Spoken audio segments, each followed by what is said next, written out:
Welcome, everyone, to episode 10 of Cinemental.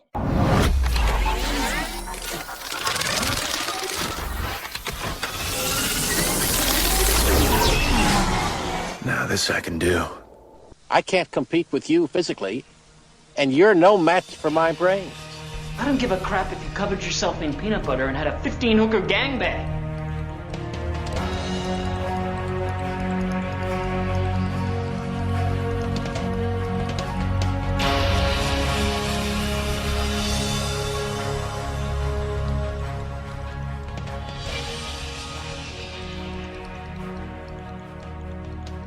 Hello, everyone, and welcome to another episode of the movie podcast that we can only hope you enjoy listening to as much as we enjoy making.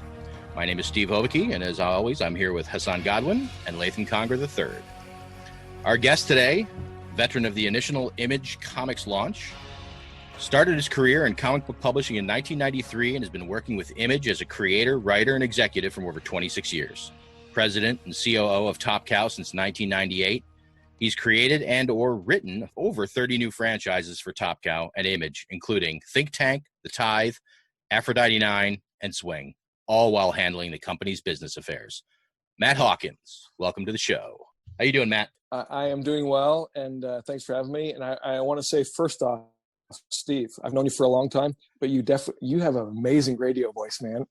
Oh, wow. I love your voice because I recorded my own voice and I fucking hated it. So, I know, I'll tell you the truth. It probably took me at least 6 episodes to get used to listening to my own voice because I edit all the shows as well. And partially it's probably because of this new microphone. So I'm gonna say it's the microphone and not actually my voice. I think it's both. You have a very sexy voice, Steve. I like. Oh, well, thank you. But the problem with doing that is like trying to remember to actually talk that way continually. Because then someone will talk for 10 minutes and then I'll come back and be like, yeah, why are you doing? Right. So normally we would just do a quick thing. Matt, I've known you since, let's see, probably when I started doing the convention circuit that was 2003 is when I started with Palisades, and that's when I used to walk around with Horn and kind of meet everybody at the booths and stuff. So that's probably when our paths first crossed was 03. If you'd asked me, I would have thought it would have been the mid 90s. Wow. So Okay. I don't know why. I feel like I've known you for a long time. Well, actually, okay, we're in 2020, aren't we? Yeah. So yeah, that's 17 years. It's still 17 years. That's 17 years is a long time. So it's substantial. But you've worked with Wizard, you've worked with with Martha, and you worked with the Palisades guys, and yeah. I got to tell you, I really credit you for the quality of the people you work with, because all the people you've worked with, all the companies you've worked with, I've always really liked all the people that worked with those companies, and made me like you more. Oh, well, thank you very much. I've been pretty lucky, I have to say. The business connections, especially the business connections that I've been able to make and the relationships that I've been able to build over the years through the travels. So we do a little segment here, Matt, called News That Gives Us Fits.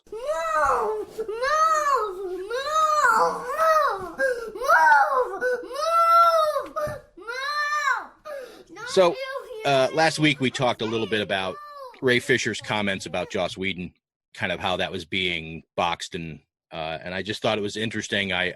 Nothing had really followed up with that other than Kevin Smith making a comment about it. But I just read now that apparently he is now conveniently prevented from expanding upon his original statement by the fact that he is still under an NDA. So he can bring up the basic idea, but he can't speak any details about it because of an NDA. Convenient for him. And, he put out, it's a part of a longer statement that he put out. I'll be curious to see when and if this ever is brought any more to light. He's, whatever. I just think it's just kind of a dick move, but whatever. Let me see if I understand the situation. He comes out and he complains about Joss Whedon, but he's under the restraint of an NDA, so he can't elaborate any further on any details about the complaint. So he basically jumped out, made a complaint, and now claims that he can't go any deeper into the complaint because he's under the restrictions of an NDA. Correct. 100% correct. So That's the dick move. It's a tease, That's like the ultimate tease, No good. Well, he still wants to work for DC and potentially thinks that, clearly he's still under contract. I don't know how many films he signed a contract for Justice League, but I'm assuming that he probably locked him up for at least 3 or 4, just in case, it was, Right. How are you huge. still going to work for a company where you just bitched about the director that company hired to make their $1 billion movie, or almost $1 billion movie? Yeah. As what Justice League was. That's okay. Yeah, Lay, what's your piece? I just was not ready for the preview for The Boys that was released today, the second season of The Boys. I saw that. I didn't get a chance to watch it. Well, neither. It's a very light bitch on my part, but they really show a lot in this preview and like some juicy stuff that I would have preferred not to have seen in preview form and more during the show. So I'm not going to watch it again. And if you haven't seen it, I suggest you don't, and you just wait for the show to come out because it looks incredible, just like the first season. So I wish they wouldn't reveal so much. I feel the exact same way about the Umbrella Academy because I watched the trailer today and it fucking pissed me off because there was like 6 things in that. I'm like, well, I'm watching this. And I'm like, I don't want to know that. So it's like, no, from the trailer alone, I realized, oh, now I understand Hargreaves' entire journey because at the end of the trailer, they show that they went through time travel and they're talking to a younger Hargreaves.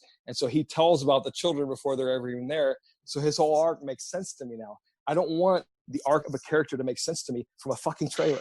You know what I mean? I mean, wow, that's irritating to me. But I had that. I don't know if you guys have watched the Umbrella. I really like The Boys. Yeah. But I like who was the girl from Karate Kid was in that, right? Elizabeth Shue. Elizabeth Shue. Yeah, Elizabeth Shue. And she was in that Leaving Las Vegas movie, which is good. I recommend it. Have you already done that one? No. I've seen it. Oh, okay. Well, bring me back in a year and I'll do Leaving Las Vegas. Let's save that for a snowy weekend in February. That's a depressing movie. Yeah, right. It is. But that I would love to go out that way. Oh boy. humanly down the drain. Down the literal drain. Hey, I'll go out with Elizabeth Shue. That's fine with me. Any day of the week. Yeah, no doubt. Yeah, so that was mine. It was just, they show too much in previews sometimes, but we're always anxious for something because there's always new stuff coming out. Right, but let me ask you this though: Have you ever had the situation where you've seen a trailer for something, you thought it showed too much, and then when it finally came around to the episodes and you watched them, there was more than enough there, new stuff so that the stuff that you did find out about actually turned out to be a smaller percentage of that new stuff? Rarely. Okay, all right. I should just not watch previews, basically. Well, listen, the film trailers have been going that way, for a long time, getting worse and worse about stuff like that. And it seemed for a while that they'd sort of pulled back a little bit. I was going to say, I will say Christopher Nolan's previews give you nothing, and they're great. He's an exception. Yes. Yeah, I'm guessing he probably has a heavier hand involved in the cutting of his own trailers as well. He plays with you with his trailers. He wants to fool you with them or send you on a different way of what's going to actually happen when you see the movie. And that's an art form in itself. I think there used to be an argument of whether previews were art or not. And I don't see how you can't consider them art. They're just, if you make them art, then they're art. If you just want to slap them up there, that's fine. If you want to work on them and play with people, then they're art. Of course, it is art. I agree with you 100% because how many times have we seen a trailer for something that was so much better than the movie itself? Leviathan. Yeah, 100. Leviathan, the greatest trailer ever made. Leviathan. Remember when we saw it, and for an incredibly mediocre movie, yeah. The greatest trailer ever made was the teaser for Pearl Harbor. That's an amazing, that was good too. Amazing teaser. Explain, Hassan. It's just this. Well, I don't know the make. Mostly Zeros and bombers, just majestically flying. Yeah, just over music. Yeah, over music, and then they, a couple of times you have an idyllic shot where there's a woman, changing her laundry, and a whole bunch of Zeros just very, very, very hauntingly pass by. And then at the end of the trailer, they're going off into the sunset, and they have the overture of Roosevelt, "Date That Will Live in Infamy," speech, and it's wonderful. And then you watch the movie, and you're like, oh my god, pure crap. But in my opinion, mute it and listen to something else and have it on, because it's great to look. I mean, that's the thing with Michael Bay films. They're incredibly good to look at. He's a great. His action sequences are unsurpassed. It's just that he doesn't earn any of the dramatic stuff that he, in my opinion, except in The Island. There's very, very little. Except The Island. The Island is great. Another utterly brilliant trailer to a movie that I didn't appreciate was Superman Returns. Was the teaser trailer to Superman Returns, where they basically they're indicating that it's a sequel to the Christopher Reeve movies by playing John Williams music, the Krypton music, and then they're showing clips from the movie, clips of him growing up, and they're very with no real dialogue or sound to them. So it's just the majestic music. Again, same thing as Pearl Harbor, majestic music, flash scenes where you can't really piece together what's going to happen in the movie, but you see some amazing stuff. And then they have of course, Marlon Brando's speech to Kal-El in the beginning of Superman, the movie. And so it's so just it was wonderful. And then you see the movie and you're like, well, the trailer was nice. It looks pretty. Matt, did you have something? No, I was just echoing him when he's talking about I said the Umbrella Academy, because I actually echoed his thing about how I watched the trailer for the Umbrella Academy season 2 today. I really liked Umbrella Academy season 1, but I was frustrated with the trailer because I felt like it gave away way too much. I mean, I learned a lot about the second season in the trailer, and that. Have you read them? Here's the crazy thing: I have not. Me neither. I have not read those comics, and this is the first time I've ever had a situation where I've watched like a film or a TV show or something, and I'd not read the underlying material. Because like Watchmen, I actually liked the TV show. I didn't hate the movie. I know everyone hates the movie, but for me, I didn't hate it. I love the movie. I liked it, and I obviously I loved Alan Moore. I don't know if you know this about me, but my first editing job, I edited Alan Moore. Did you know that? Wow, no, I had no idea. That was my very first editorial gig. I was editing Alan Moore. I was 23. Was this at his comic? Oh, Extreme. Okay. Extreme Studios, part of Image Comics, Rob Liefeld's company. Right. Do you know how much pressure that would be? Alan Moore, the godfather of comics, Well, if you knew who he was, if you just came in, you were like, yeah, who's this Alan Moore guy? That's actually, the funny thing that you say is now I'm thinking back and I think of that reverence. But at the time, Steve, I think I told you my origin story of comics. I didn't read comics. It's sort of, I backed into this industry and into my job now, which is weird. There's so many people that idolize Alan, and the book I did, Judgment Day, that he wrote, Gil Kane drew. And Gil Kane is this really old Marvel artist who did stuff like a million years ago. He did all the cowboy comics for Marvel Comics, And so here I am. I'm a 23-year-old punk-ass kid, and I'm editing Alan Moore writing this book and Gil Kane drawing this book. And I'm like, I don't think I was really an editor at that point in my life. I was more of a trafficker. I was just like, thank you, right. Thank you, Mr. Moore, for the script. Thank you, Mr. Kane, for the layouts. Yeah, right. Exactly. It's like, what are you going to say to him? Yeah, Alan, I really don't think we need this panel. Yeah, Mr. Moore. And I did. I called him Mr. Moore, and he said, Call me Alan. Call me Alan. But, I'm a druid. He's an interesting guy. Eric Stevenson worked with him a lot more than I did in the early Image days, but I spent probably about 15 hours on the phone with him. Wow. And he's an amazing guy, really interesting. And I have to tell you, even right now, 30 years later, I have no idea if he actually believes what he says. Oh, yeah. No, I know. You know what I mean? I mean, I'm pretty sure he thinks he's a druid, right? No, he thinks he's a sorcerer. He doesn't think he's a druid. That's it. He goes to the White Room with like a series of and he meets Aleister Crowley. He meets these other ancient magicians, and see, this is the thing. I don't know if he was actually the source for Constantine. He was. No, I don't know if it's shtick or if it's what he really believes. And I love the guy.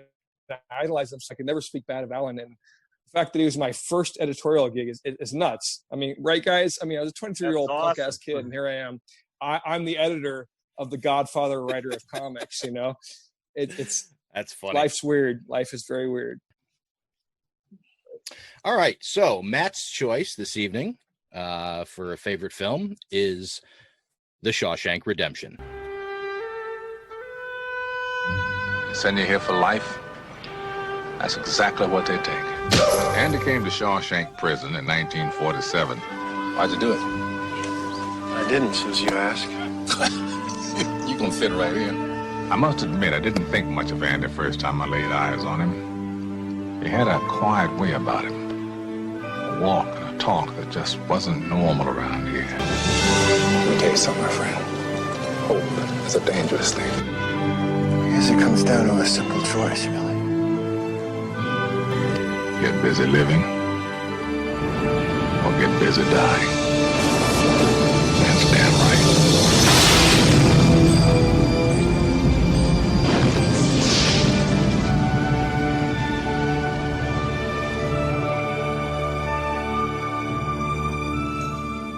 Released in 1994, directed by Frank Darabont with a running time of 142 minutes. Andy Dufresne did not kill his wife. He says so himself. Then again, isn't every man in Shawshank Prison innocent?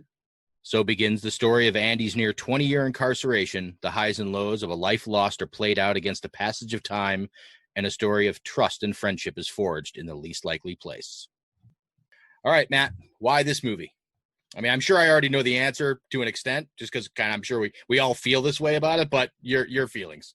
It was, I think it was the second movie I'd ever seen Morgan Freeman in. I remember him being in, I don't know the exact chronology, but I think Robin Hood came first. And that was the first time I'd ever heard of Kevin, he's the Kevin guy. Reynolds? Costner. Oh, Kevin Costner. Costner. He was in that movie Robin Hood, remember? Could you not have heard of the cause? Okay, sorry. All right. I'm sorry. The other cause. No, do you know, here's the thing about films, television, video games, books, comics. You look at all these forms of entertainment. I mean, what are they all really about? They're all trying to elicit an emotional reaction, emotional response, whether it's fear, whether it's love, whether it's happiness. All these things we consume, that's ultimately what they're trying to do. But how few of them actually really generate a what I'm going to call a profound experience.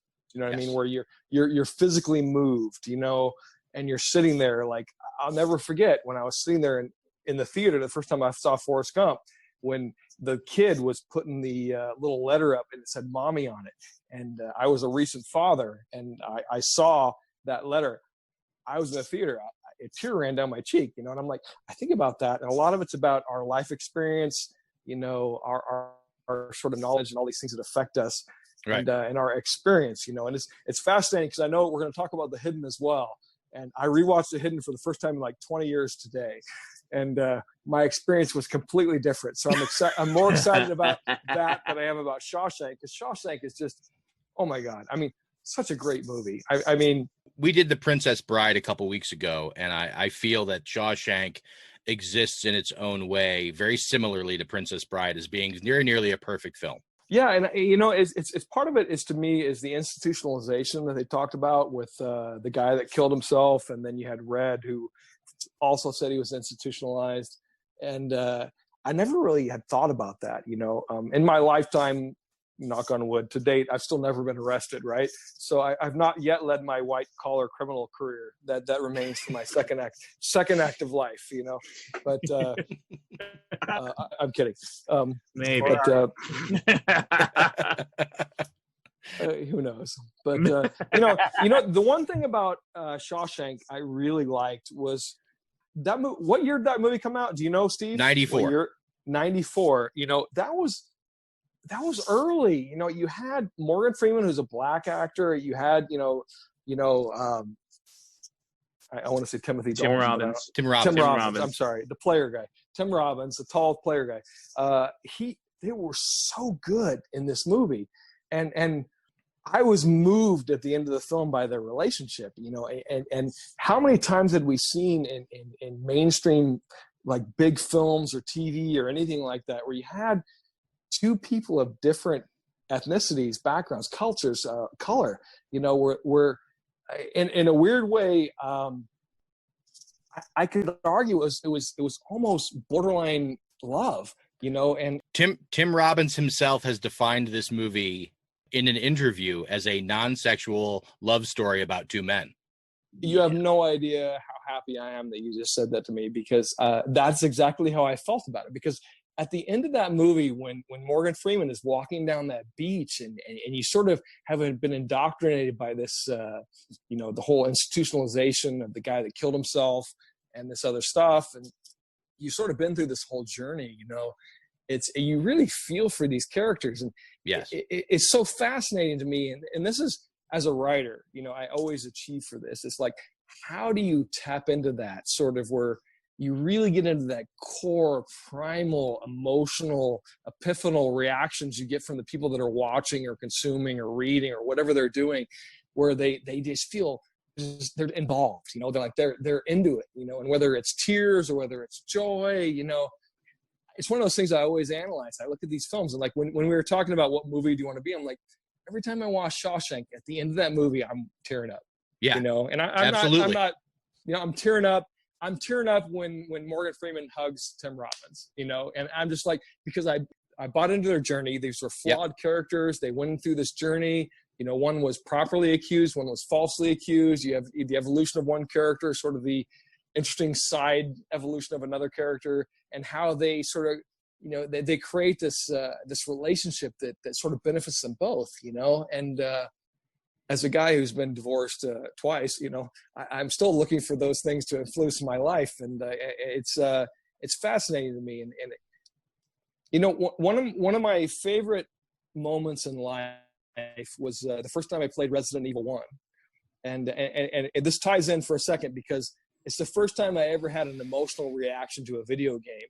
Oh. And in Resident Evil 1, when the spider dropped down from the floor and onto me, when the spider dropped down from the roof onto me, and when the creature came through the mirror, through the wall to attack me, I felt fear. I felt legitimate, real fear, and I was scared. And I'd never felt that in a video game before. And I think ultimately that is what art is all about. TV, film, whatever it is, it's all art. It's all about how do we elicit this emotion, this human reaction to how do we interact and how do we learn from this experience that we're having. And that's really, to me, that's what life's all about, Yeah. And speaking, you're talking to three other writers here, really three guys who all have some level of creativity and have created, works themselves. And, we've all consumed so much story and ideas and concepts and thoughts and everything from the outside, from movies to TV, books, everything. And, when you're writing, it just seems and I don't want to say so easy, but it's very easy to fake it. But in the times like you're pointing out at the end, when you legitimately are so connected to these characters that you feel that friendship, like it's as if like you literally feel as if you know them and you're sharing it. It's kind of amazing. It's magic. It's fucking magic. And I can so infrequently in my lifetime, like I said, I was 51. I can tell you, I felt this in my lifetime like 10 times. And I did feel it in May 25th, 1977, when I was sitting in that theater in Wichita, Kansas, with my grandmother and my sister. I felt what you were watching when that ship flew over the top of me, and I saw those floating words, and I saw these knights of the round table fighting with lightsabers and shit, and this Zen fucking shit where they're like the Force, and I'm like, whoa! I was 8. It was the best shit of all time, and that's why my sons, I feel sad for them a little bit, because they'll never understand what it was like to watch Star Wars in the theater the first time, because they've had their whole lifetime of all these amazing effects, these better storylines. What did we have before Star Wars? Logan's Run. Yeah. Right. But you know what? They'll have that though. They'll have something that fits into that spot for them. It's just a matter of finding out what that is. And we'll probably find it trivial, whatever we see that is. Maybe. Because I remember my mother's reaction was like, it's another space movie. She didn't really have any, she had no connection to it. So most likely it'll be something we don't even draw a connection to, that radically change their worldview, you know, in theory. Yeah. Yeah, and Matt, and I get what you're saying, especially when it comes to the video game thing. I still remember to this day. I don't play a lot of video games. Most of my video gaming has been on computer rather than console. But me and my roommates at the time, back in the late 90s, used to play a lot of Quake online. Early days of PvP, you know, capture the flag stuff. And right. And I didn't play that much online. I was never much an online guy. I just liked the single player story and playing through the entire game. But I can still remember to this day playing that last chapter of, and I don't know if any of you have played Quake before. So the last chapter of Quake, there's a whole series of the fourth part where you're running through a series of these sort of like in a bunch of ruins in a series of tunnels, and you have to keep jumping up and running, and then you have to keep ducking down and going under stuff, and it's all on a run. So you have to keep running, or else you're going to get killed by something behind you. And I remember sitting at my desk at probably 2 or 3 in the morning, pitch black in the room except for the monitor.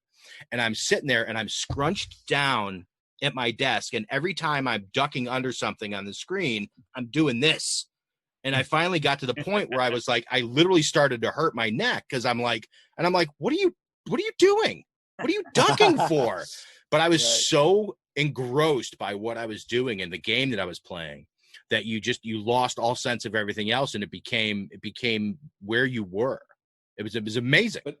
But isn't that is amazing? You know, it's like when I've played video games where I've ducked. You know what I mean? And on one level, you're jerked out of the way. Yeah, you're like moving out of the way. I'm stupid. I do that when I'm watching movies. Like when people swing, I'm like ducking. You know, but it's sort of a reaction. But no, Doom. You talk about Doom, or not? You talk about Quake. Quake was sort of the sequel to Doom, and I worked with Carmack and Romero. Back in the day, because Romero did a comic called Daikatana. I don't know if you remember that, but that was a Top Cow comic. Oh, cool. Daikatana was a Top Cow comic, and Romero was the creator of Doom, and then Carmack went on to create id that created Quake. Right. And working with those guys was interesting because I genuinely bonded with Carmack, the Quake guy, because he's like this fucking mental level genius, and he's one of the few guys I can like really nerd out with, you know. And so it's fun for me because we talk about weird shit. So, Latham, Shawshank Redemption. I don't know what the big deal is about this movie. No, I'm just kidding. Yeah. Wow. Oh, shit. I was about ready to throw down, man. I mean, the hard part for me was figuring out unique things to talk about with it because you know what? It's got one of the highest ratings on IMDb, I think. Yep. It's, nearly everyone who's seen it adores it. You can recommend it to anyone, and they'll either have already seen it or will know about it and know its impact. So I just wrote down some random things. We've talked about before movies that are really lean, and this may be the leanest movie of all time. There is nothing wasted in any frame, in any part of the dialogue. You never feel like it's dragging or taking up more time than it needs to. And I think that's one reason why I adore it, because it's a perfect film as far as the pacing of it. No one ever talks about, I don't know the actor's name. What's the actor who plays the warden? Bob Gunton. I mean, if he's one of the best bad guys of all time, and I don't see him on any lists, and I'm sorry, he is evil incarnate in this movie. Yeah, he's ice cold. Clancy Brown's character, but he is stone cold, horrible, and that's every actor in this movie is great, but he is so good, and he's got range because he played the goofball. He played the goofball police chief in Demolition Man. Right. So, right. Yeah. So you get no menace off of the police chief whatsoever. Right. So the fact that, as Latham is saying, the fact that this guy is effectively villainous is well, and his villainy is so so subtle too. I mean, he's obviously very, but his existence is just, and he's so good at shielding it behind this sort of veneer of this good Christian man. Right. And he is just he's a bad guy. Yeah. No, he's a religious hypocrite. I mean, that's what he is. And a bureaucrat and a thief and yes, you can listen Every- a lot. That's right. And that's one of my favorite parts of that villain is of course, one of the things I've always embraced as a writer is that the villain is the hero of his own story. Okay. So there's no one that other than the Joker who is just out for chaos 100%. So, Dr. Doom, I always thought was a great villain because he was the dictator of Latvia and people loved him. His people loved him, and so it sort of adds a layer of complexity. And I always loved the fact that he always talked about the Bible and the whole religious overtones of that relationship between the warden and Andy Dufresne, and that was why it was so fucking fulfilling when he did the little rock hammer and it was in the Bible. Oh yeah, he hid it in the Bible because he would never look there. Right. And see, he and never that was opened the Bible. And the rewatching of this film, like Steve, I got to tell you, I love that I'm on this podcast because I rewatched these two films I haven't seen in a long time. And Shawshank, when I saw that, I actually was watching because I knew enough of the story where, Tim Robbins' character, he's like looking at, he when he's walking away with the Bible when they did the spot inspection of his cell, he's like he looks panicked, and I remember I never noticed that the first 25 fucking times I watched this movie. And because I watched it last week because we were going to do this podcast, I'm like, holy shit. Yeah. He acted that really well. And it's these are the films I love because you can watch them and rewatching, and this is where I know we're going to get to the hidden, and it somewhat lacks in this, but I still love it. So I'm not selling out the hidden yet, but Shawshank, I just rewatched it and there was nothing about that movie. I was like, whatever. You know what I mean? But rewatching The Hidden, which I rewatched today, I mean, I probably said whatever about 25 times. So just that's the whole point. I know that's that kind of movie. It's a They Live cult film. I get it. Buzz Latham, are you done with I just had a few other things. So these are just random observations. Again, just trying to get unique perspective on this. The scene where Brooks leaves the prison and you get this whole aside of what happens to him. Yeah. That scene should not work in essence in a narrative because the entire movie has taken place in the prison, and then it just diverts and says, we're going to show you what happens to this guy, and we're leaving the prison. And it works. It's great, and that's difficult to do from a writing standpoint, and not have it be jarring or not have it completely fit in. But it's in the perfect place. And I was thinking, I'm sorry. Do you think it works because it's the heroes who are reading his letter? So technically we're still with them. Yes. While they're okay.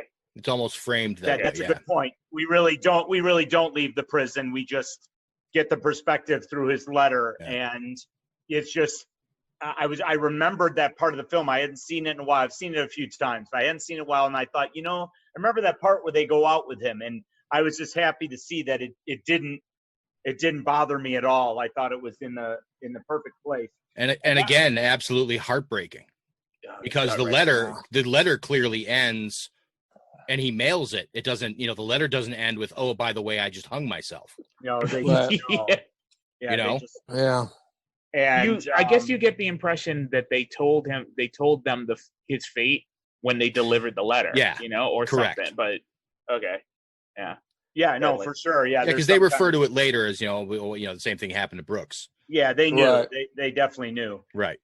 And then I thought, it's surprising that this film was never turned into a play because it's basically a few rooms in the prison. I mean, more so to create a more fuller story. But you could get this done on stage. It has been. Have it work. Has it? Yeah, not in a Broadway presentation, but it has been done as a theatrical. Has it? It has been, yes. Oh, my bad. Okay, well that's I could see it. Yep. I didn't look it up, but that's good to hear. It would, and that's how a lot of times you're watching a great film because you wouldn't even know that much of the difference by translating it to the stage. I was looking for themes in it and never noticed this the first time around. There's this theme of just things turning to dust, like the ending of things, the carving of rocks, all the chess pieces they're carving, getting through the wall, the sand on the. What'd you say? I'm laughing because I didn't think of that. Yeah, That's kind of a revelation. I didn't either. And then when I saw the beach at the end and the sand, and when he was looking at the obsidian rock, I'm like, that's got to be something he was going for, and how everything over time just completely disintegrates, including our mistakes we've made and the bad things that have happened to us, and that made me like it even more, that I finally caught that after seeing it so many times. And I think Morgan Freeman's narration, obviously it's key to the film working, but it's almost its own character separate from his character. We know it's Red talking, but every time it's him and is narrating something, it's these wise revelations about their friendship and about everything he noticed through when Andy came there the first time to when he finally got back to him at the end of the film. And I'll point this out now. Just a show of hands, who's read the novella? I haven't. Okay, so me and Hassan. All right, just to let you know, Hassan or Latham, the majority of that voiceover narration is pulled almost directly from the Stephen King novella. That is how the entire story is told. Is all through. It's just basically a narrative being laid out to you by Red at the prison. Or after just as he's been released from prison, he's just sitting down and writing down the whole story. I love that. I got to tell you, as a writer, I fucking love that, because if one of the reasons why I've stuck with comics is I've been able to sort of do kind of these stories the way I want to do them, and it's sort of be able to stick to my creative sort of ideas and what I do. And I'm always amazed by like Shawshank Redemption, because the stories are so tight. I mean, like there's no, I can't tell you how often I see movies where I see a lot of convenient shit happening, or I see a lot of plot threads that are not really evolved or solved, and part of that I know by watching enough behind the scenes things is I know there's a lot of stuff where it's like stuff's cut out of the film to save time or whatever it is, and then this one plot thread no longer makes sense. And as a guy who's written screenplays that have been sold but not made, it's not fun. But it is nice to be paid. But I don't know. One of the things I really like about Shawshank the most is I can't tell you how few times I've been driven to humor to laugh, like where I'll laugh out loud, and at the same time I'll cry. The idea of crying and laughing at the same time for a project is pretty interesting. It's on one hand. I mean, the number of times where I've watched a piece of entertainment that's made me both laugh and cry, and I can tell you, Shawshank Redemption is definitely one. Forrest Gump is definitely two. And when you get past the two, I can't think of the third. Can you guys think of a movie or a film or a TV show or a book that made you both laugh and cry?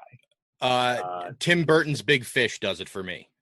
I've never seen that. That's fine, and lots of people don't like it. And I have a thing about films that are about the relationships between fathers and sons. So I have a unique thing where, much like I love baseball movies, but I don't really care all that much about baseball, but I love movies about baseball. Movies about the relationships of fathers and sons are particularly connective with me. So Big Fish does that for me. So let me take it down a psychological thread there. Okay. Do you feel like you had a positive relationship with your father? No. Well, I didn't have that much of an opportunity. My parents separated when I was about 2.5, and I spent random weekends with him, and then he passed away when I was 10, drinking himself into his couch. I'm so sorry, man. Oh, it is what it is. My mother's father came back from World War II fighting the Nazis and drank himself to death in 1946. I haven't read him. So I know I can sympathize. It's interesting when people have, like, my dad was a Vietnam veteran, and his stories about Vietnam were non-existent. Like Right. my grandfather who fought at Midway and then fought the Japanese during World War II when I was growing up until he died when I was like 12. The stories were ever flowing about World War II and the grandiosity of it all, and the overt racism of his generation. I'll never forget any of that. It's an interesting thing for a guy who's married 2 Asian girls to have a grandfather who fought the Japanese and did not much love the Asians. So it's been an interesting life. Yeah. But no, and back on topic, Shawshank. Seriously, guys. All you guys. Can you think of any other film? Yeah, Latham had one. What is it, Latham?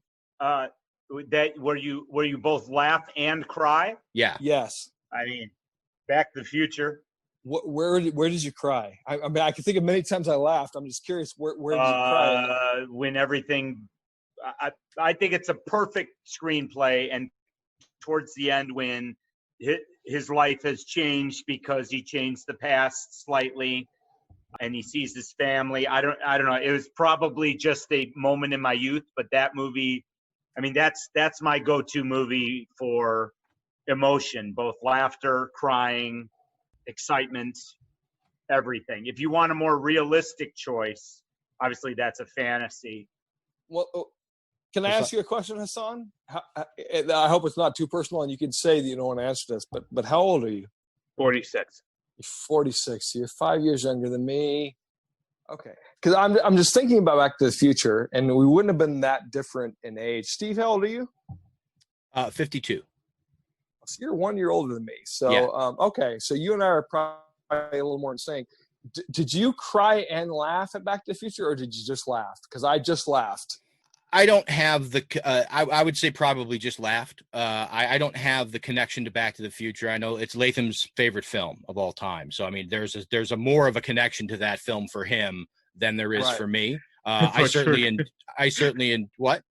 I thought you were gonna say I don't have the crying gene. Oh no, dude! Don't put me in front of any Pixar film. I'm okay. That's fair. doesn't matter. Pixar is Fair. Pixar somehow has the key to being able to make me cry. That's a given. It's all about writing. I can totally see crying at Back to the Future. But where? I mean, I'm trying to think. I've seen all these movies. I think his times. point I'm is like there are times when just things come together. life is a wreck. So the idea that you can go back in time and flip a switch and inadvertently change things for everybody that for the better can be emotional. The idea behind that could be pretty emotional. Right. I think I would be emotional about that. And the reason why I picked this film is there are movies as people, I don't know to say men because that seems kind of sexist, but there are movies that pop on TV, or that if you pick up them and even if you're at 90% of the film, you'll watch the last 10%, and for me, one of those films is Shawshank Redemption. Absolutely. Every time I've ever picked up that film at any point during the process, I will watch the rest of the movie. You can't turn it off. Right. You can't. And do you guys feel the same way about Forrest Gump, or is that just me?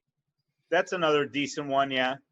I don't get sucked into Forrest Gump that way. I recognize how great of a film it is. I like that movie a lot. It just doesn't have that connection for me. I was going to say the most recent one that does that for me is Zodiac for some reason. Ooh, I can't turn off Zodiac once it comes on. Interesting. Yeah, and I've been married to 2 Jennifers, so Forrest Gump has been kind of hard. It's hard to turn Forrest Gump off too. Yeah, and as these guys know, my movie like that in recent years is the movie, believe it or not, Spotlight. Oh, wow. I love that movie. Mark Ruffalo. That's the Catholic Church movie. Yeah, dude, that movie is amazing. That movie did make me cry. It did not make me laugh. Right. There's nothing in there to laugh about. But no. I got to tell you, as the father of two sons and a guy who grew up very religious. I didn't grow up Catholic, but I grew up evangelical Christian, and that hurts. I gotta tell you, it hurt me when I saw that, because I see these sons, these young boys who were very impressionable, and they're sort of sucked into this thing, and it fucks them up for life. Yeah. Steve, I know I think I've talked to you about this before, but I work with foster kids in LA, and I do. I actually go into court and represent certain kids, foster kids, and I represent their educational rights, and I am concerned about their welfare, and I fight the state for their benefits, et cetera, et cetera. One of the things I've really fought for over the last few years is I can't tell you how many times these 18-year-old kids, especially these boys, where they get 18, they graduate from high school, and they're cut off by the state, and they don't have any skills, they don't have anything, and it's heartbreaking, because and I don't mean to go all weird or political or sappy on you guys right now, but I'll quote a stat to you. 1 in 2 kids in LA, boys, that are in the foster system, when they from 18 to 21, this is 50%. So think about this: 1 in 2. 1 in 2 of these boys is either homeless, dead, or in jail by age 21. By age 21. That's an unbelievable number. It is one of those things that I think about that keeps me awake at night when I can't sleep. It's an insomniac number, because it's so sad, because Los Angeles is an interesting microculture in the world culture, because just to give you some stats, and this is just because I work in this, the average nationwide in the United States social worker has about 50 cases. The average social worker in Los Angeles has 500 cases. Wow. So they have 10 times the number of cases, and they don't often even know these kids by name. I've been in court with a couple. Well, exactly. I mean, if you're representing 7 kids in court in one day, how would you know one of them by name, their parents, all the details? It's right. And the sad thing about LA is all the social workers in Los Angeles are all women between the age of 25 and 30.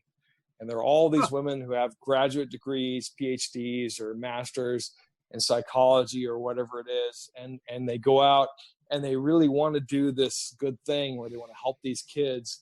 And they go out, and the system is so fucked. I mean, I've been working in the system for about 10 years now, and I've represented about 12 foster kids. And it's so heartbreaking, because there's so many of these kids who don't have parents. And his wife. I don't know. I mean, it ties into kind of what we're talking about in terms of Shawshank and all this stuff. It's like these emotions and what drives us and ultimately what motivates us and all these sort of things. To me, it's all tied together. I don't mean to get political on you guys. But, no, that's all good, Matt. I think you brought up a good point before too, or a tangent to the point. And again, you said you didn't want to sound sexist, but I'm just going to sound a bit sexist here. I mean, how many female characters are in Shawshank Redemption? 3. Who are they? I don't even know who they are. There's the woman at the grocery store. There is okay. That's not okay. Right. Yeah, it's what they're all minor. Yes, there are only 3. Okay. There are only 3 female roles out of the 70 cast roles in the movie. This is a definitively male movie. Yes, and I think maybe Matt brought that up earlier about love, or you did too. Tim Robbins saying this was a non-sexual love story between 2 men, and I just think that's why I love it so much. Is it is like one of the most ultimate films ever made about friendship. It just feels like you're just watching a friendship from its fruition to its completion. And before, I know Hassan has some stuff to say, so I'll make this my last point. The last shots of this film, when they're seeing each other after not seeing each other for a while, and the story's coming to an end, and Morgan Freeman sees Tim Robbins. Tim Robbins is working on the boat, and he turns and sees him. And then you go, I mean, as a director, to go to a faraway shot and to have them, or the director choose to go to a shot of them reuniting but you're far away as if it's their personal moment.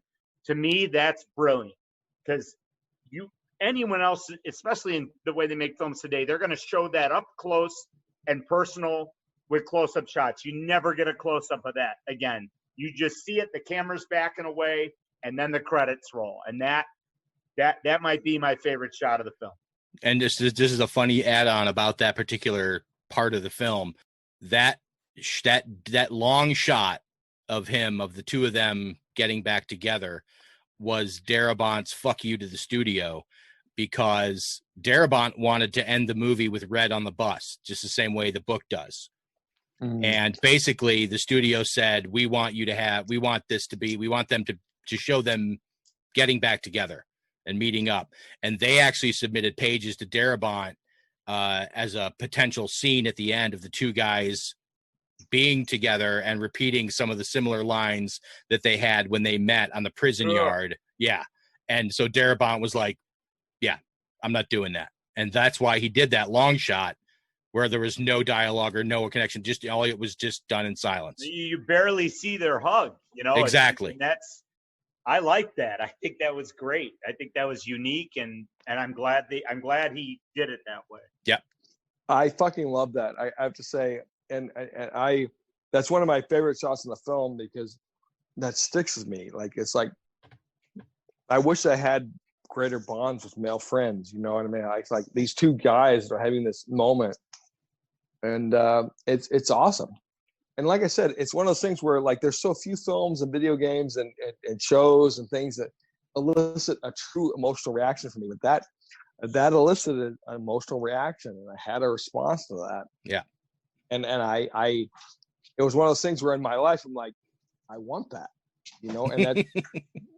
No, and that's not like, I don't know. I mean, I really just wanted that experience, I wanted to have that excitement about seeing someone, about being with them, about just doing whatever experience we're doing together. I just have never experienced that. And it was such a profound experience for me to experience it through them. Right. It made me want it, and I've never had it. So you get jealous of how good of a friendship they developed. Yeah, it's kind of shitty, just right? Go find that. You have to have it. You have to be fortunate enough to have it. Right. Yeah. Yeah. Hassan? Wow. How do I say anything that hasn't already been said? There's I'm sure you these will. two movies are like, there's a movie and then a companion movie, as far as I'm concerned, to it is The Green Mile, right? And which Green Mile, which basically Darabont, the movie, the prison in The Green Mile was originally scouted to be the prison in Shawshank. And for whatever reasons, they couldn't use that one. So when he came to making The Green Mile, he just went to the other prison. So, and right. Darabont jokingly said that he is the best adapter of Stephen King prison movies. So he's right. So that's his shtick. I caught this movie. I was really late to get to this movie because it is not an exciting hook. It did not have an exciting trailer with explosions or Bruce Willis in it. It is a movie, especially back in 1994. I think I saw it in 1995 and 1996. So on home, on HBO probably. I was 20, 22, something like that. So I'm like, yeah, this is not going to do anything for me. The hell with this movie. I'm not even watching this. It's one of these, it's one of these Fifi Oscar movies. So the hell with it. And I caught it somewhere. I think I caught it somewhere towards the beginning. I didn't know it was the beginning. I just came into it. And just by the nature of the way that the scenes were crafted, the acting was done, everything just like Latham said, was very raw and very, very lean, and it just had moments, just one moment after another moment, 4 or 5 guys sitting at, in the prison cafeteria talking about this or that, one or two, of course you got Morgan Freeman's narrative on top of it. I couldn't turn it off, I couldn't just flip past it. So I stuck with it to the, for the whole film. And I got caught really badly in the scene where it's revealed that he escaped, because I was certain that he had killed himself. I was certain that's where the story was going. Oh, really? Yeah, I was absolutely certain. And then, of course, what's great about the film is that is a twist. The fact that he had escaped is a twist, but it's done in the most innocuous way. Oh, and that prison guard sells that so perfectly, because he comes in and you watch his eyes, and I watched him again today to see if he looks at anything in particular, and he just kind of in 3 short looks he scans across the cell and then stops, and he's clearly just stopping on the fact that the cell's empty. Yeah, but he's just like, oh my god, and it's just. And you're right. He sells it 100%. And you don't. I mean, but a lot of the problems. I don't know if they're problems. A lot of the issues I have with films is that they're so rigidly done, formulaically. And actually, that's another thing I actually appreciate about them at the same time. But there are some people that are so slavish to format that they telegraph a change that's coming. They telegraph. If someone's about to get hit by a car, they telegraph it. Someone's, something about, if you understand movie language, which I'm sure everybody here does, you can predict exactly what's going to happen maybe 5 or 6 seconds before it actually takes place, if not sooner than that. And because this movie is a whole bunch of people in rooms talking, which I actually have nothing against, especially in my middle age, when I was younger, when I was younger, I was riveted by these movies, but didn't understand why. Now I'm a little more mature, and I understand exactly why I get caught by each one of these movies. But I don't have anything against a bunch of people in a room having a conversation if they're good conversations, if they're well acted, and it's people having meaningful conversation. This movie is not an action movie. Very little happens in it. There are a couple of scenes with the sisters, and Andy, which are very, very unfortunate scenes. There's a scene where Hadley beats the hell out of the guy in the very beginning. He kills the inmate in the very beginning. And then there's a scene where Hadley almost throws Andy off a roof, and that's pretty much, except for when Gil Bellows gets blown away, which another thing you don't see coming, is the only action in a prison movie, in a 1994 prison movie. It's the only action that you see there. So when they discover that he has escaped, it completely becomes an altered film. It's not this.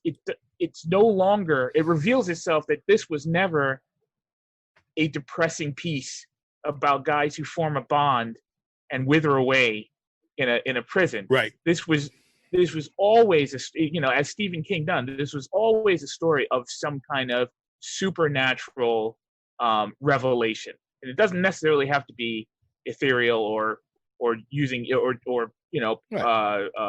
with metaphysical or anything like that.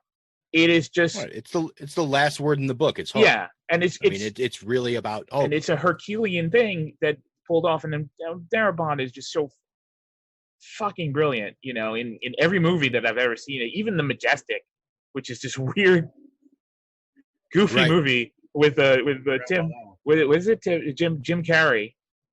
Jim Carrey taking over a movie theater, and it's a fantastic film. He just knows he knows what he's doing. I don't know a tenth of what he knows to be able to comment on what he's doing, but he knows what he's doing.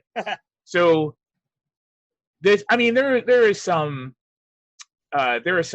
hints, winks, and nods of the fact that it's a set piece that the warden has to start throwing rocks at everybody because he's so pissed off, and then he happens to throw a rock at the poster. Okay, fine, But the movie is so wonderfully crafted. You don't even care, You don't even say, what if he never threw that rock at Raquel Welch? He would. No one would ever know. We wouldn't have the third act of the film, or the end of the third act of the film. So I understand Frank's apprehension. I do not agree with him that it would have been a satisfying ending with him on that bus. Just there. I get it. Right. I totally get it. As a storyteller, I get it. I think for a change, it was the right call of the studio to say we do need a last beat, because it to me it would seem, I tried it once, I turned it off right at that point, and it just didn't, for me, it just didn't work. But I do respect that I respect his fuck you, because I think his grace note, I think he turned what could have been an overblown, Return of the King type, how many endings does this movie have kind of situation, into a grace note. and I think the compromise between the two of them, if you want another scene, I'll give it to you, but I'm only gonna hint to the possibilities after that, because I think the entire film, you go through that entire film for the reward of seeing Morgan Freeman coming up the beach without his shoes on, with his tie hanging off and carrying his clothes behind his back. It's a reward that both of these guys are free and they're happy to see each other, and the sky's the limit after that. And you forget about the fact that both these guys spent countless decades in this gulag, especially Andy, who turned out was innocent, and had to escape in order to be able to be out. Right. I don't have enough words for this film. It's a beautiful film. It's wonderfully made. It's brilliantly acted. I never get tired of it. I watched it that one time from, I don't know, a quarter of the way in, and then ended up just being riveted all the way to the end of the film, and then just had to go back to the beginning so that I could see how it all started. I own like 3 different copies of it, and I have a digital copy of it. It's a ridiculously great film, and it's like a treasure. When you are not feeling great about something, or you're wondering about your writing, and you're wondering if you're being too forward or too subtle or whatever, it's a fantastic film to pop in, because Frank Darabont is not afraid to be sentimental. He's not afraid. He's completely unafraid to be emotional, to allow everything to happen emotionally. And he's also, as blatant as he is, he's also very subtle. I don't, like I'm saying, I don't have there's no gauge for it. It's an uncanny ability to be both bold and subtle at the same time, which is why which we're not talking about tonight, but which is why The Green Mile works for, as a story about basically Jesus Christ in jail, who has, angelic healing powers. And it doesn't come off as schlock, because it's handled both boldly whenever you do see it, but subtly, because most of the story isn't really even about John Coffey.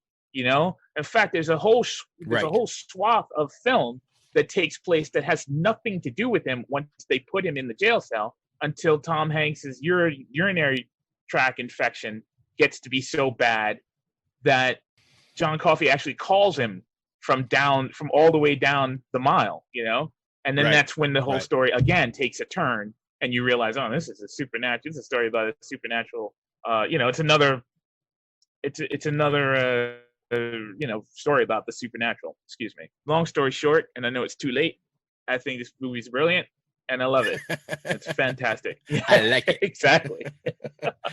Long story short, I like it.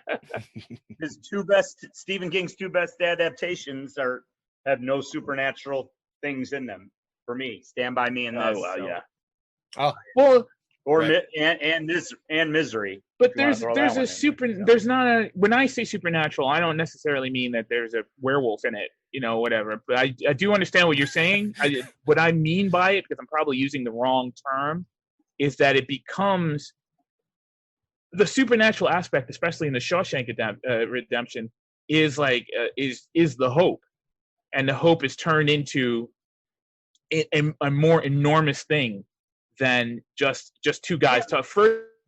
At first it's introduced and revealed very subtly, and then it's even shunned by Red, who said, hope is a terrible thing, and he says these walls, these walls take everything from you. Yeah, hope is dangerous.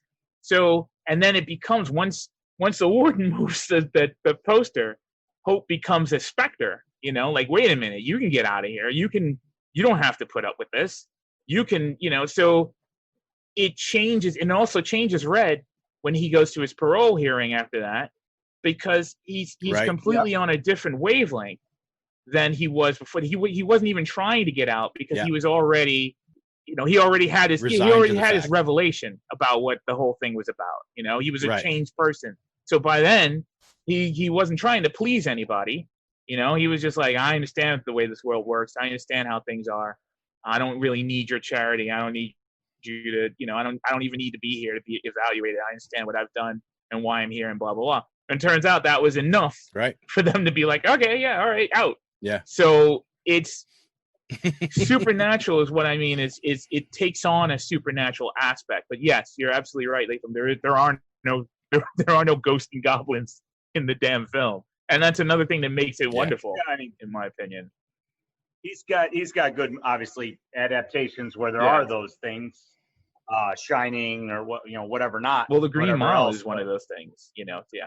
Yeah, I like the Green Mile too. Dead Zone. Well, anyway, so the point is how it's presented. It's almost like Hope's just this larger notion that becomes like its own entity, I think. And you said it better than I did. Kind of what you're saying. And that's well, yeah, I was just I didn't know what word to use either. I think it's just you feel the entity of Hope, when in the last 5 minutes of the movie. And check out the fact that it's a grimness of almost, as pertains to my perspective of it, the grimness of almost being certain that he has killed himself, that he has committed suicide, and to have a complete revelation that holy shit, this movie is about a prison break. That's I didn't see that coming at all. Yeah. So if you don't know it's coming, we've seen it so many times. You forget how great that moment is when he throws the rock through the poster. I mean, that's just that's one of the best fool jobs if you don't know anything about the story of all time in cinema. Nobody knows the tunnel is behind that poster. Nobody. Right. And that's great writing and great directing. Exactly. So some odds and ends as we wrap up Shawshank. So considered essentially a box office failure. Sadly, the movie did a $25 million budget. Wow. After its post-Oscar re-release and extra bumps and international box office, it ended up making $58 million. Okay. Wow. All told. However, lowballed it. Warner Brothers was so behind this movie, they shipped more than 320,000 copies of the VHS to video stores because they felt that people would rent this movie because they, after the fact. And it turned into the most rented movie of 1995. Wow. There was absolutely, and one of the highest grossing video rentals of all time. No surprise. Well, and that's interesting. not surprising, So, because every new platform, whether it's digital or whatever it is, I mean, there's always a film or two or three or something that propels it along, or whether it's a new video game console launch, it's always something. And I remember Shawshank being a big part of why I wanted a DVD player. Right. Yeah. And I remember it was one of the first movies that was offered, one of the first ones ported to that format when DVD came out. I remember all these extras. When Sony came out with their first DVD player for retail to consumer, there was this pack of you could mail in and get 5 free DVDs. And I remember U.S. Marshals was one of them because that was one of those ones that there are 10 million copies of the movie U.S. Marshals floating out there of that DVD because it was like a promotional disc that was given away with every single DVD player. But so other people who were considered for the role of Red, who in the book is a red-haired Irishman. Yes. Clint Eastwood, Harrison Ford, and Robert Redford were all considered.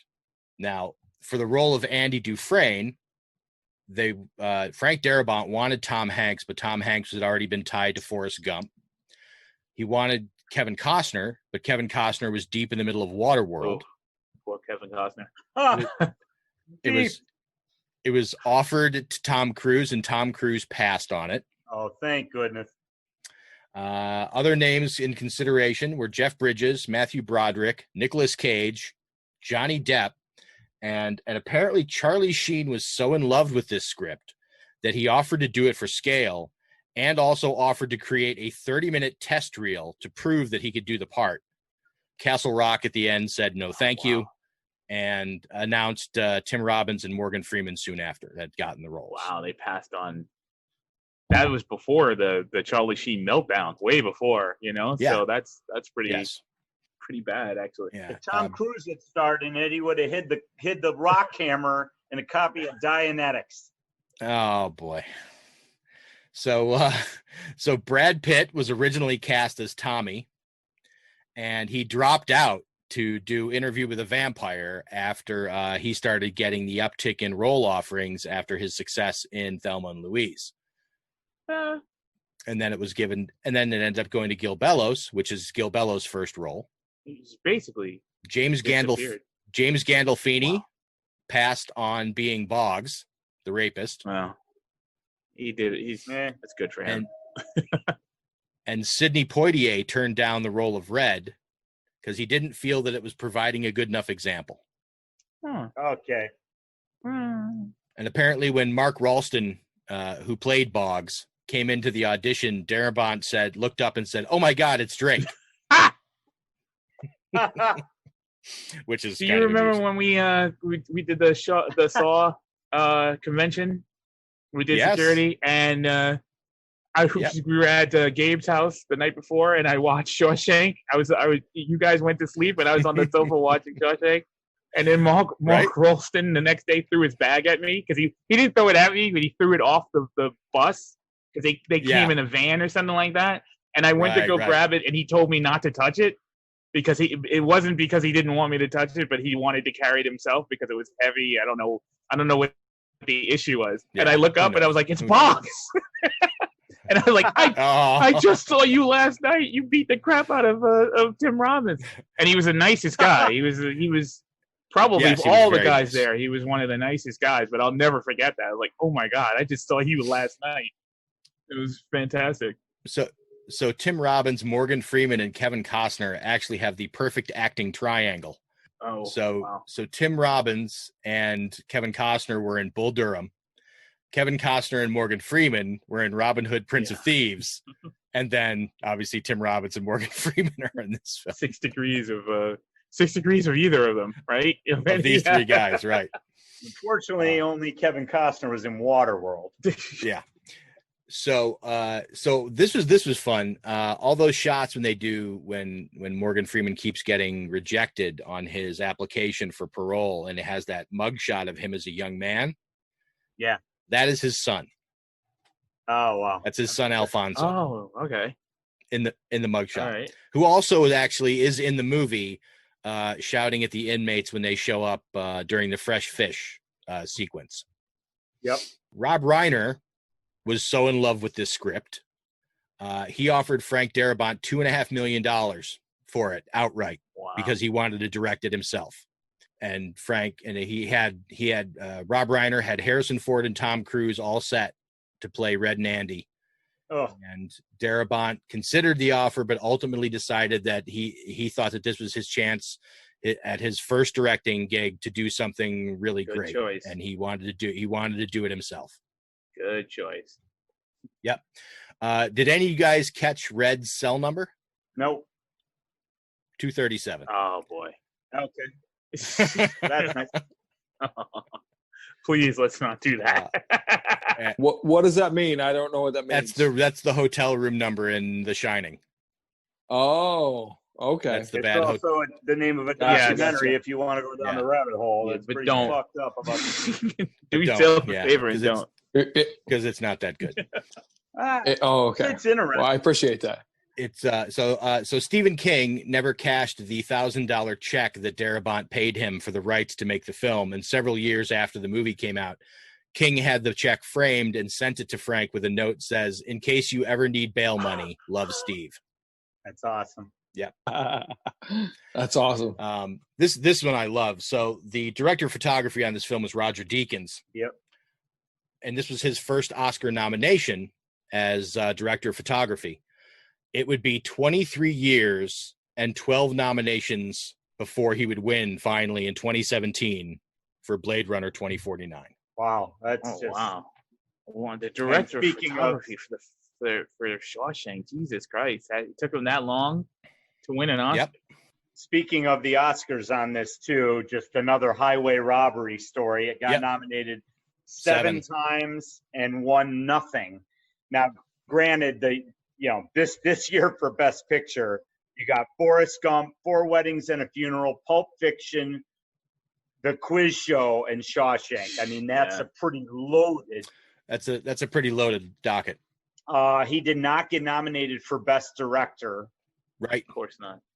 And the off-topic thing that I'm noticing is going through these nominations. I don't remember Winona Ryder getting nominated for Best Actress for anything, but she was for Little Women that year, which is surprising to me. But it has nothing to do with our conversation, so we'll move on. So Tim Robbins and Morgan Freeman would both move on to eventually win supporting actor Oscars for roles in two different Clint Eastwood movies. Mystic River for Tim Robbins and $1 Million Baby for Morgan Freeman. And as we mentioned earlier, Bob Gunton, who played the warden, says that for this job alone, as recently as 2014, he has received a yearly residual check up to and over six figures. Wow.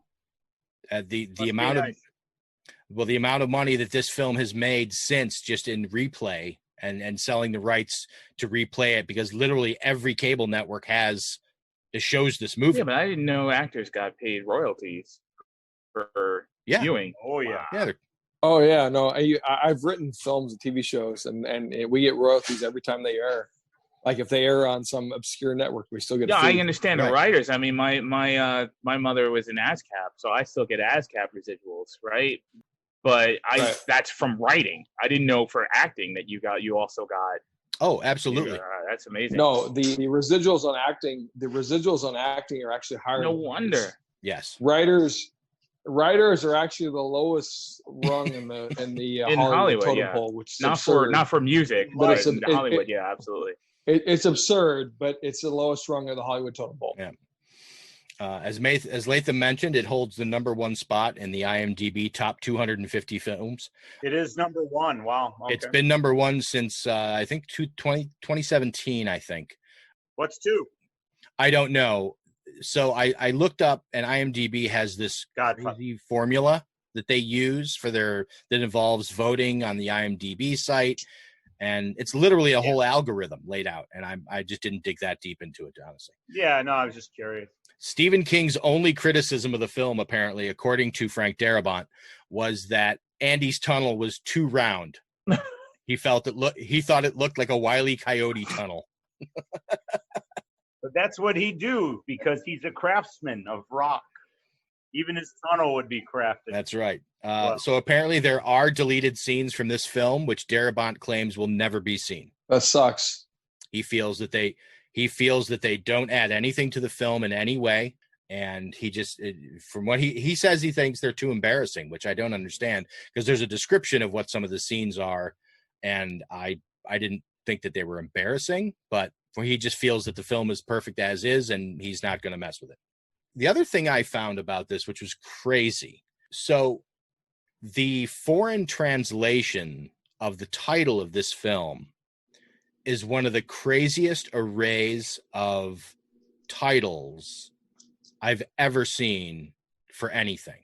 So I have a list of about 17 different countries and what their translated titles are for this film. And I'm just going to run through them. So in Finland, it was called Rita Hayworth, The Key to Escape.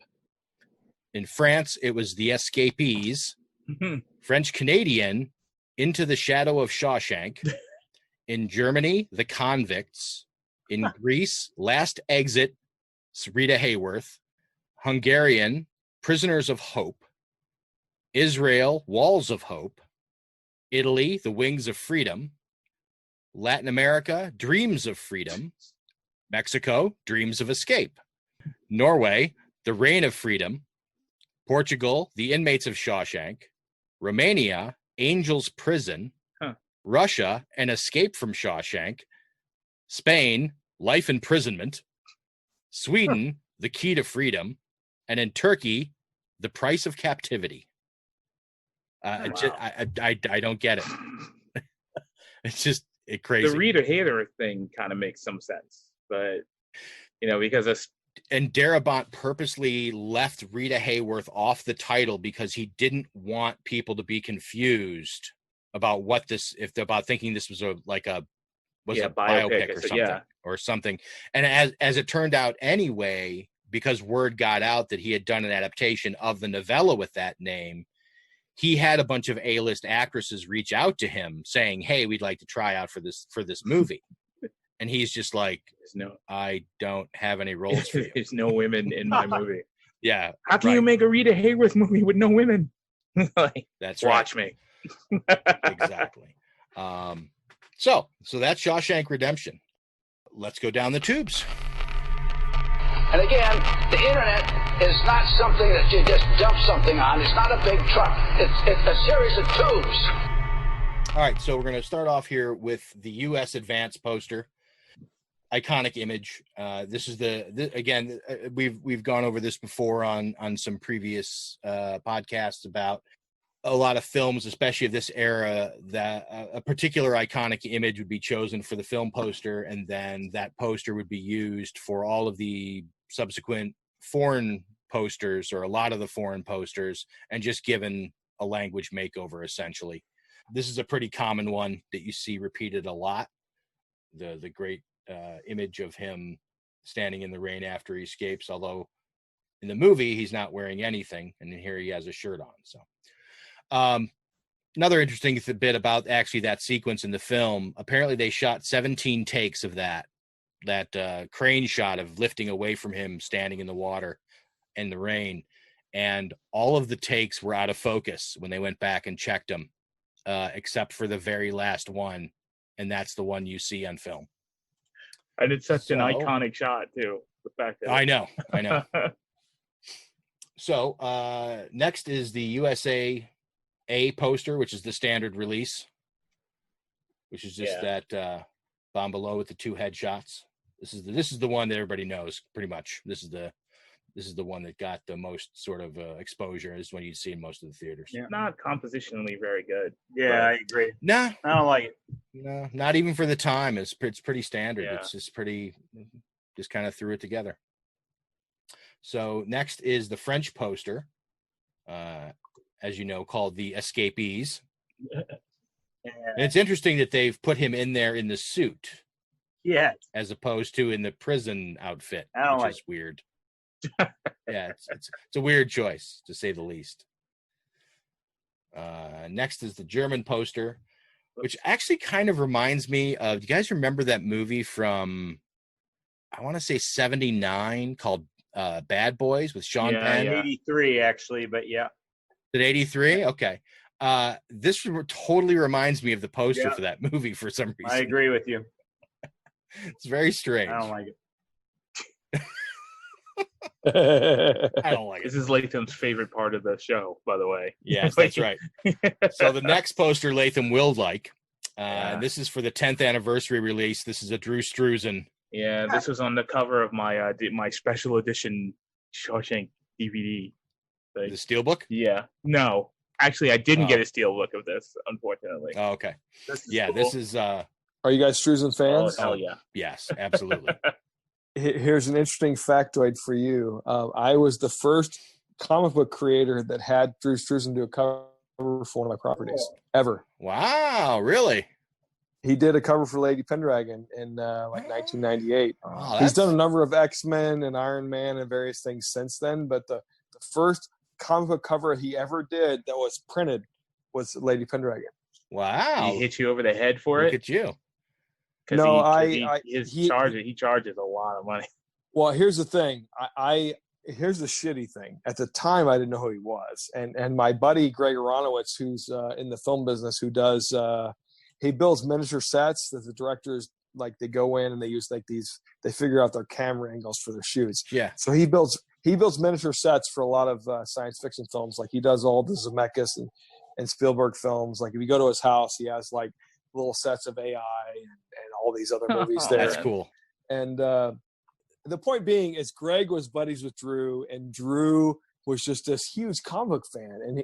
And here's the sad thing about Drew Struzan. He had actually reached out to Marvel and DC over the years about wanting to do X-Men and Batman, and they didn't know who he was. Right. And I'm like, truth is, I didn't know who the fuck he was either, but I had this guy who told me who he was. Yeah. And I'm like, wait, this guy builds all the sets for Steven Spielberg, Jim Cameron, and Robert Zemeckis. Okay, that's a real guy. You know what I mean? So it was cool hanging out with him. And so Struzan did the Lady Pendragon piece for me for free. Okay, wow. I paid, and that's where we talk about the money. I paid $0 for this cover. And one of my more interesting stories in comics is how he eventually came back to me and said, "Hey, I know this is your creator-owned project. Do you want to buy this original cover?" And I was used to comic book artists who sell their art for like $500, and yeah. And he told me he would sell me the original cover for half his original cover price, half his normal bid. And I'm like, great, done. And so he comes back and says that'll be $250,000, and I'm like, Wait, what? I honestly was expecting it to be about $1,500, maybe $2,000, because I was expecting it to be more than I paid for comic book shit. But when he came back at $250,000, I was like, what? I mean, it was very eye opening for me, and I realized the subjective value of art. Well, not only that, but he's used to working for film studios, which, their budgets are ridiculous. Movie money is silly. Yeah. It's his play money. He gets, he told me he gets $1 million a piece for these posters for all the Indiana Jones, all the Harry Potter, all the Star Wars, and all the Spielberg. Actually surprised it's that low compared to what kind of commercial mileage they get out of those posters, Yep. Next up is the UK quad for the 10th anniversary is another Drew Struzan piece. I actually hadn't seen this one before. I like this piece a lot. Yeah, good. I was waiting. So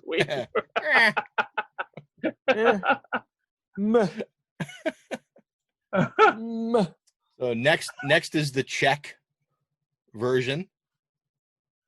It's in the mail. Yes. Are you just in terms of where are you at? And are you in 6 of 31 of the poster zip? 7. Where are you at? 7. Okay. I'm with you. Okay. So after the numbers, Matt, they just become alphabetical by the artist names, by the first name. So our first piece that we're looking at that's fan made is by Adam Rabelais. Nice. Yeah. This is actually a repeated theme on a number of different pieces. I chose to put this one because I thought that Adam's piece was probably the best execution. Yeah, it's good. The rain is a nice touch. Yeah, exactly. Yeah. The rain is a beautiful touch. Yeah. Alberto Reyes Francos. This is just a really beautifully drawn. This is really beautifully drafted. Is that a drawing? Yeah. Jesus Christ. Yeah. The digital paint. Yeah, it's interesting. Jesus. Well, it's funny because outside the window is the stone wall and the tree, and then the beach on the other pane. Yeah, that's arguably what he's dreaming of, right? Or whatever. That's cool. The chess pieces in the rock hammer and the Rita Hayworth image on top of the box. Everything's there. Next, Amy and Hugo. Hey, this one's a little much to me, but it's it almost seems a little much. It almost feels like it would fit in with Annihilation. Yeah, I was just about to say it reminds me of Annihilation. It does. It's a little thinky, but that's all right. I dig the I like the execution on it. Okay. Next is a guy named Andrew Swainson in 2 different colorways. Like an old timey poster, almost like one from the 60s or something. Yeah, it definitely has that feel. I like that. Just like the simplicity. Next is Barrett Chapman. This was a Mondo poster. Nice. Yeah, this is just a really nicely drafted. I do like this one. Wow, that is nice. The rooftop scene. That's really wonderful, actually. You got to know the movie to know, though. Yeah. But I mean, it works. Next one is by Dan Hipp. This is just kind of fun.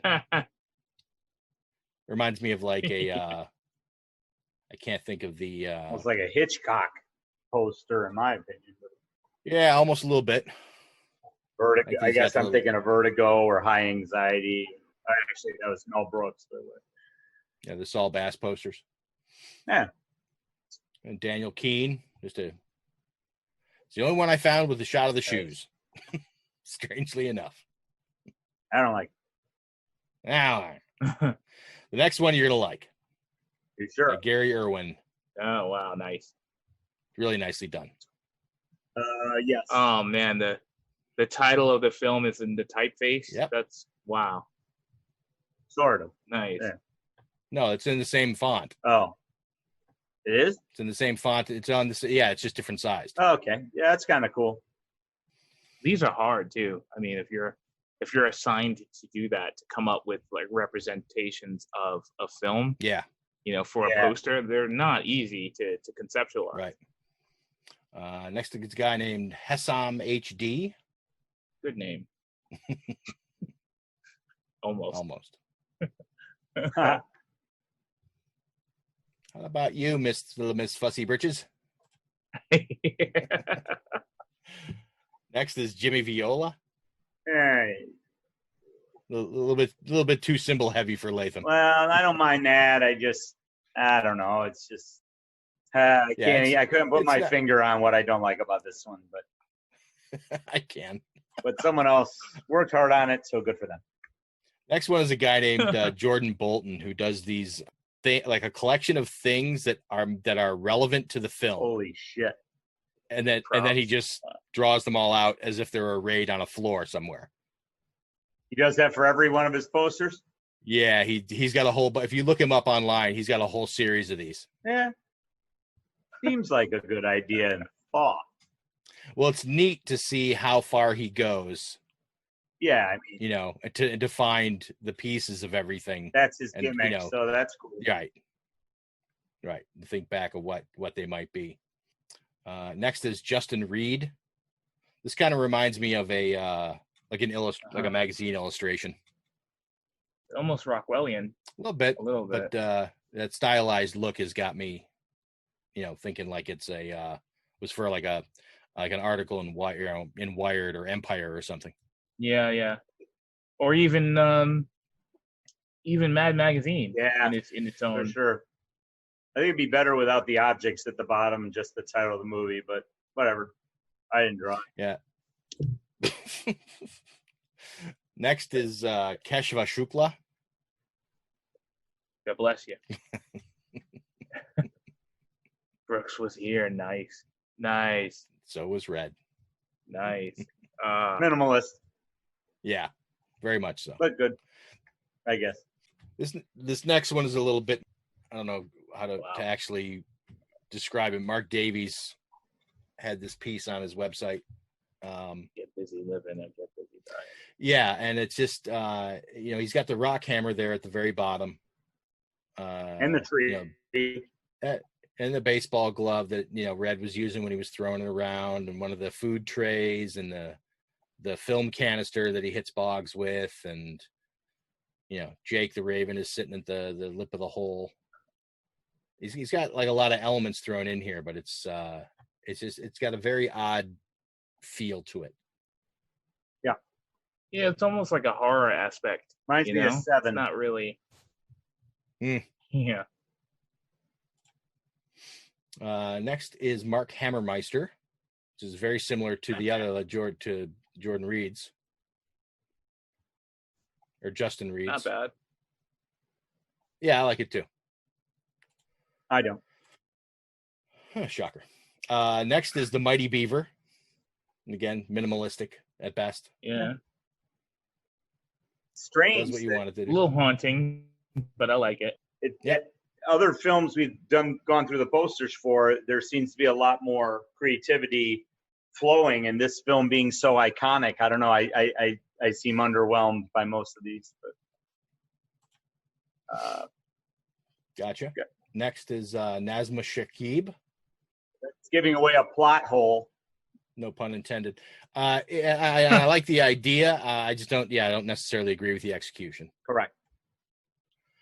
Next one is by a guy named Paul Mann, who has seen a bit of a renaissance in the last few years with his work, because he does classically oil painted movie illustrations that are just absolutely beautiful. Yeah, I mean, that's like a classic 50s movie poster. Yeah. It's great.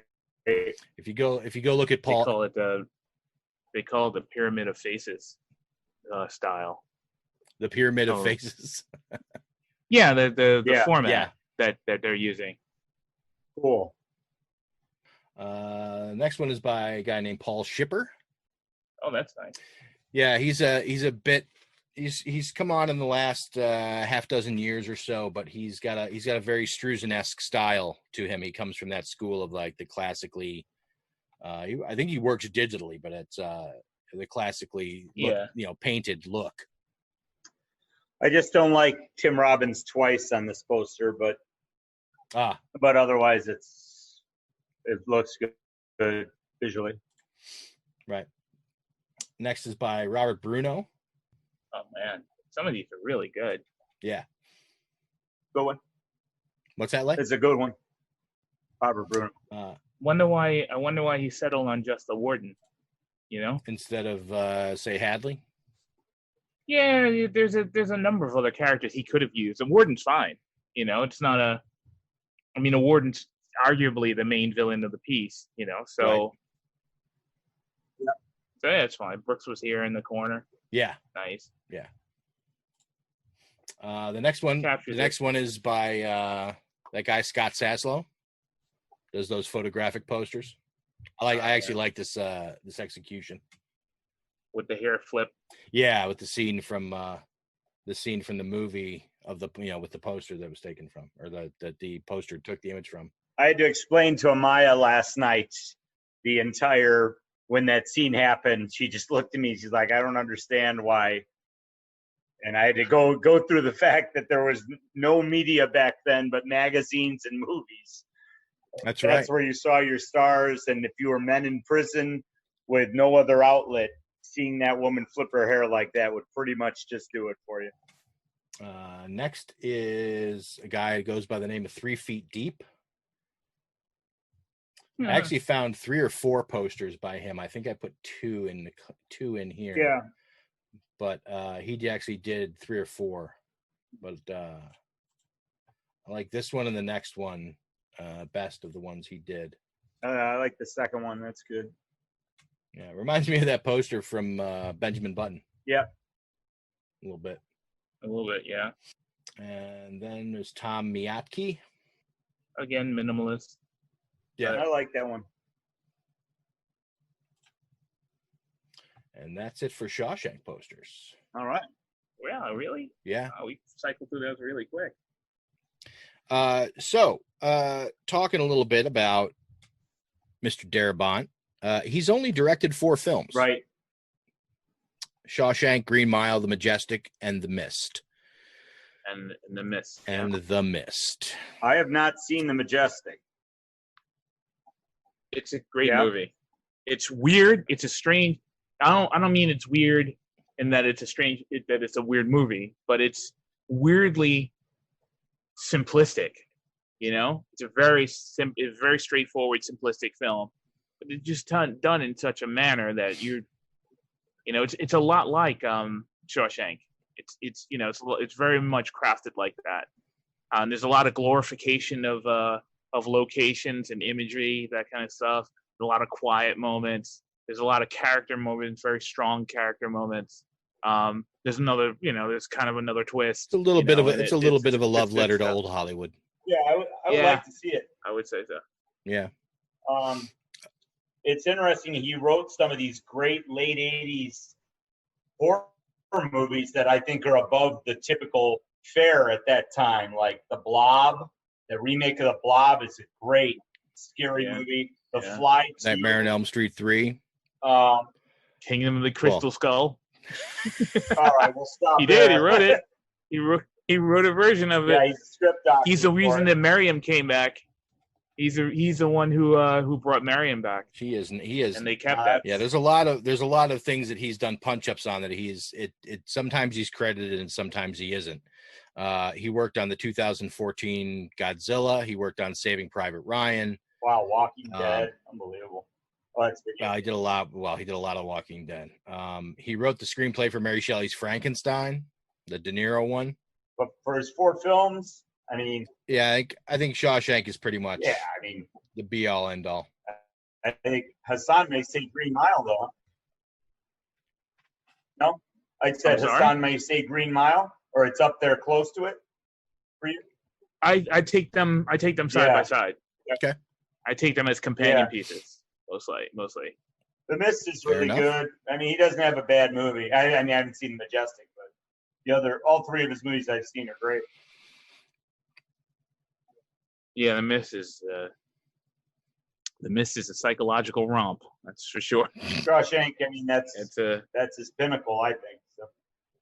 Yeah, I think so too. I mean, like I said, it holds a 90 on Rotten Tomatoes with a 98% audience score. So, Yeah, I mean, it's untouchable.